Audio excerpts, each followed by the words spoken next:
Hello everyone. Welcome to the channel, a spiritual user manual for life.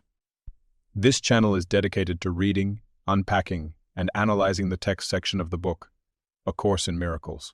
The objective is to extract valuable practical knowledge to help us live more fulfilling lives while learning this school's curriculum.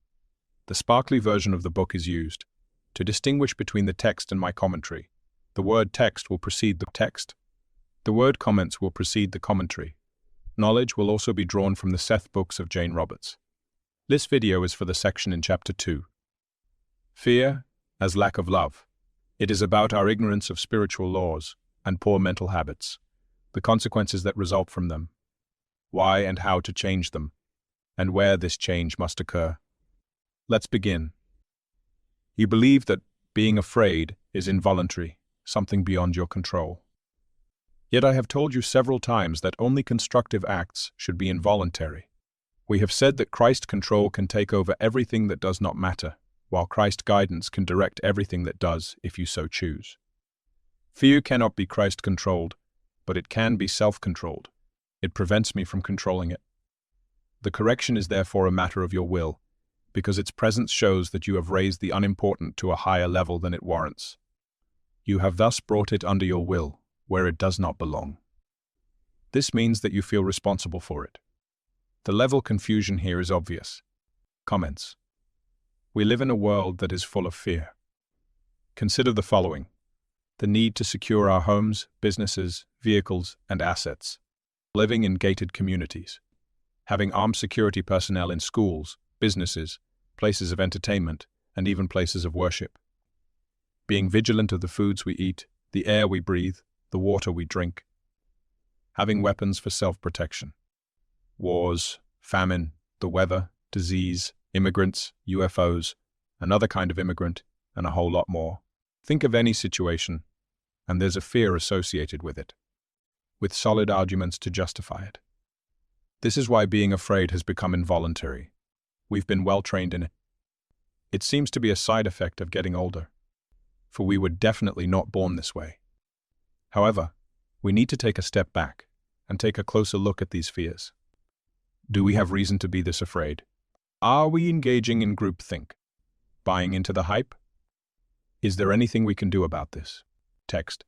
The reason I cannot control fear for you is that you are attempting to raise to the mind level the proper content of lower-order reality.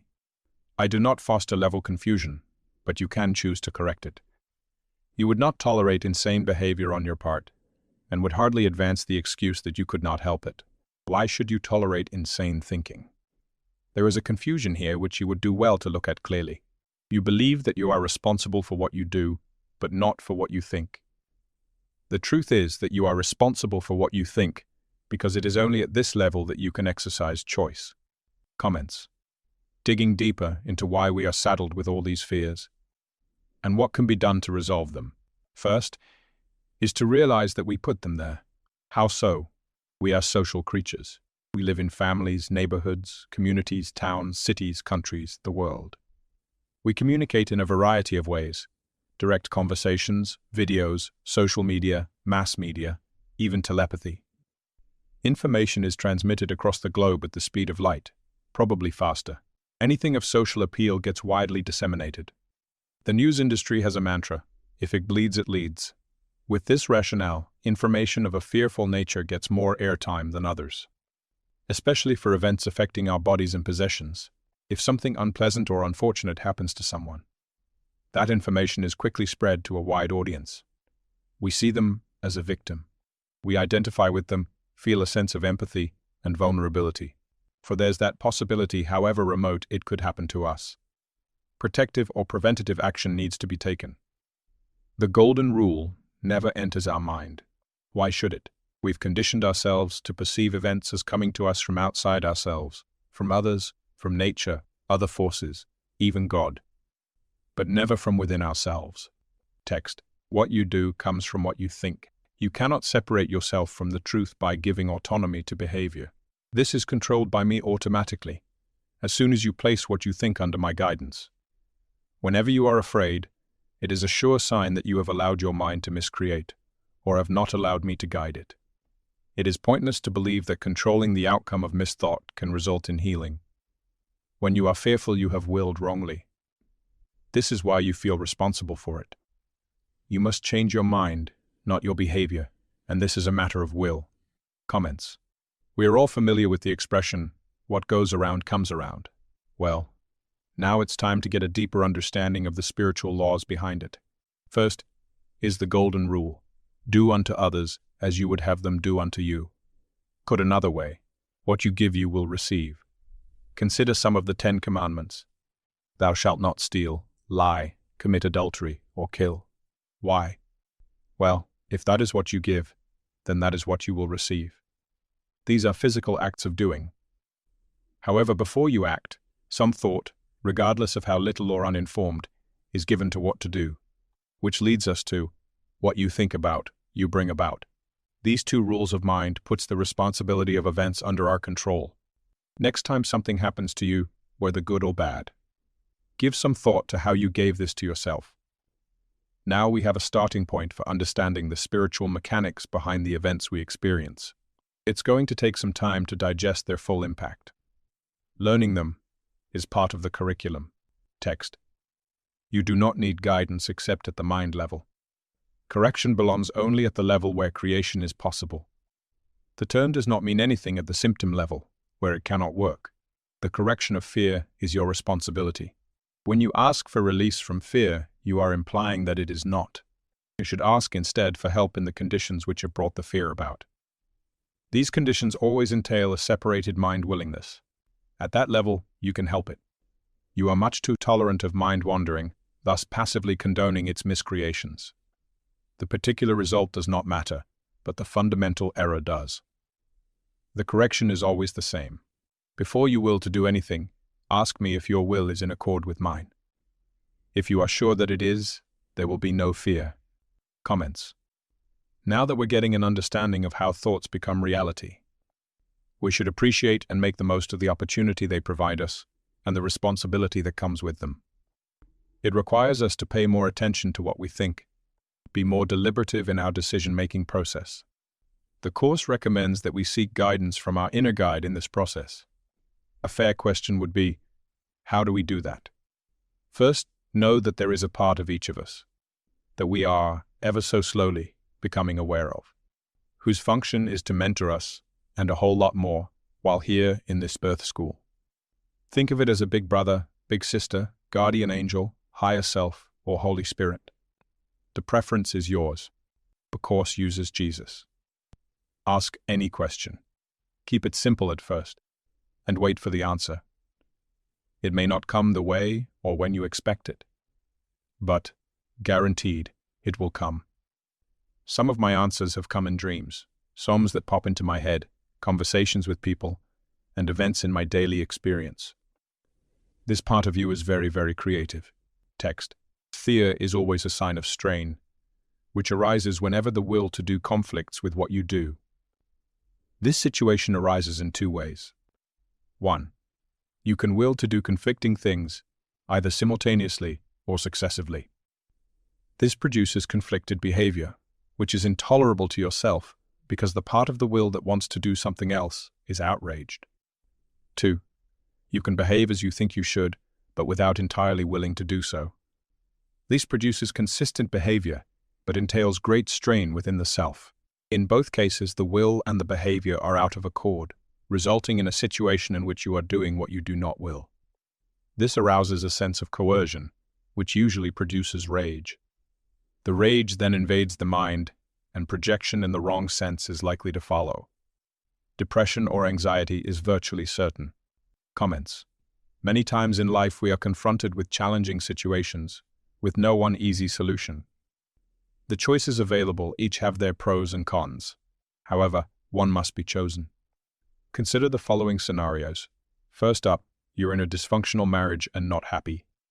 There are children involved, and other entanglements such as finances and assets. Your choices are, stay in the marriage and hope it works out. The kids might benefit with both parents, you'll have financial stability and material comforts. Your unhappiness will certainly grow, which usually leads to bigger problems. Or, Get out of the marriage and take your chances.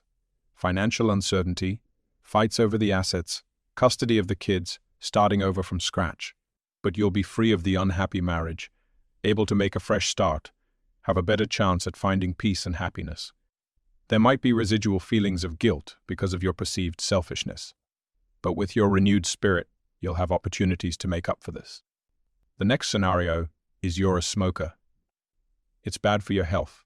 You feel isolated because of restrictions on where you can smoke and around who you can smoke.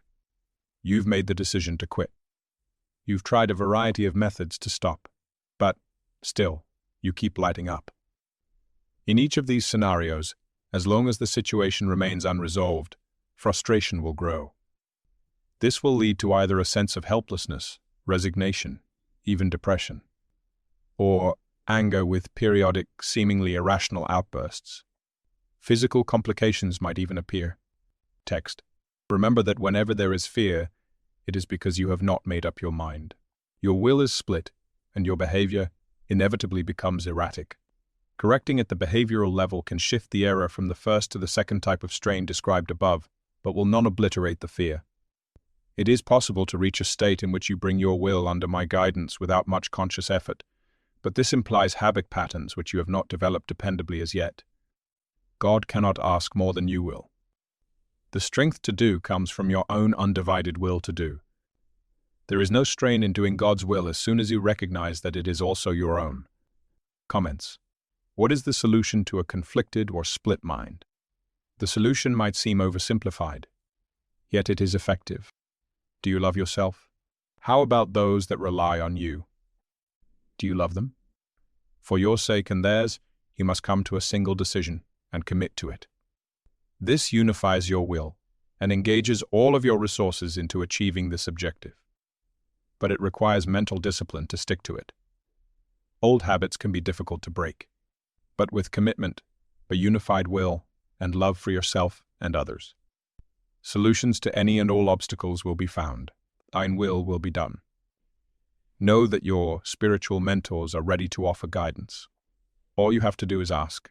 These are opportunities for change, experimentation, creativity, and growth, which is the atonement plan in action. Text.